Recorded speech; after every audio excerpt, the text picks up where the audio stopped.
Good morning everyone. আমার কিন্তু শরীরটা খুব একটা ভালো নেই। লাস্ট দিন ডক্টর দেখিয়েছি, সেই ডক্টর কয়েকটা টেস্ট করাতে বলেছেন। আজ তাই যাচ্ছি টেস্ট করাতে। আমরা কিন্তু সকালে ব্রেকফাস্ট করেই বেরিয়েছি। না, ওর পাউরুটি খাওয়া বারণ, তাই আমি একাই খেয়েছি। ও অন্য কিছু ব্রেকফাস্ট করেছিল।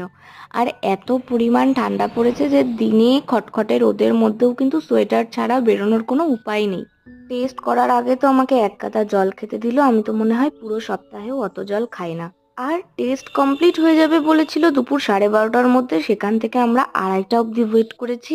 তারপরেও 1 ঘন্টা ওয়েট করে তারপরে রিপোর্ট নিয়ে একেবারে ফার্মেসিতে ফিরে গেছি। ফার্মেসিতে সন্ধ্যাবেলায় থাকবো, তারপরে একেবারে রাতে গিয়ে বাড়িতে খাওয়া দাওয়া করে ঘুমিয়ে পড়বো। আজকে দুপুরের রান্না যেহেতু করা ছিল, তাই রাতে গিয়ে খালি রাতের রান্নাটাই করতে হয়েছে।